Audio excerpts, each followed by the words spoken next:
Good morning, everybody. It's Mallory Smythe on behalf of Endow.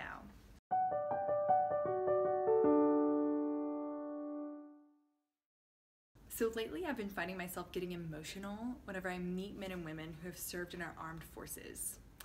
Even today, I was watching White Christmas and I saw all of these men get together at the end to honor their general who they served under in World War II, and I started to tear up. I've just been so moved lately at the sacrifices made so that I could be free. And I've been really thinking about how do I pass this on to my daughters so that they understand the weight of the freedom that they have. See, we're entering into the second week of Advent. We're entering deeper into this season, and the same questions can be brought up about our faith. How do I pass along this ancient faith that holds such a deep truth to my daughters so that they can own it and understand who God is and what He has done for them? See, the Bible actually talks about this. It says so many times that generations should pass on the faith so that the next generation can know the Lord. And yet we know that this so often doesn't happen. Actually, in the book of Judges, we see the prime example of this that happens over and over again. In the book of Judges, Joshua and his generation, they end up taking the promised land and they end up serving God and living in the land that He has promised. And in Judges chapter 2, it says that after that generation passed away, there was another generation that arose that did not know the Lord and did not know what He had done for them. And oftentimes I think that's our generation. My generation does not know the Lord and does not know what He has done for them. But see, at this time of year, at Christmas, some of the beauty of it is the nostalgia, is the old things that we celebrate. And some of those things are the songs that we sing. They're not from this generation, they're from another generation. And so as we're talking about the second Christmas carol in our series of Christmas carols, I wanted to talk about one that was written from a generation very long ago, not popular, you're not going to hear it on the radio, but is passing along the truths of our faith. The song is called Of the Father's Love Begotten, and it was written in 1413.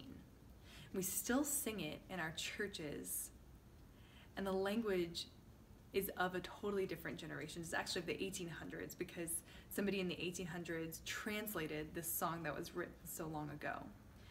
And so I want to talk about the first paragraph and the third paragraph and what the author of the song was trying to pass along as we in a generation so far removed can understand the truths that he's trying to tell.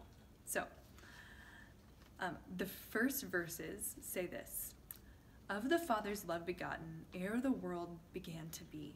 He is Alpha and Omega, He the source, the ending, He. Of the things that are, that have been, and the future years shall see, evermore and evermore. So the first part of the Father's love begotten is already telling us a truth of our faith. See, we say this in the Nicene Creed on Sunday. We say, right, begotten, not made, consubstantial with the Father. And so the author is already telling us, out of the Father's love begot the Son. That the Son was not made, but He was begotten out of love. And that everything hinges on God incarnate, right? He is beginning and end. He is Alpha and Omega. He's the source. He's the ending of all things that are, that have been, and that future years shall see. And so everything hinges on Jesus Christ, on this birth that we celebrate. It's the center of history. Everything revolves around the birth, life, death, and resurrection of Jesus Christ. And this author in 1413, he knows this, and he wants us to know it as well. Because in the fullness of time, God chose to save His people through His only begotten Son. The second verse talks about the birth of Jesus. And then the third verse says this. It says, O ye heights of heaven, adore Him. Angels host His praises sing. Powers dominion bow before Him and extol our God and King. Let no tongue on earth be silent, every voice in concert ring, evermore and evermore.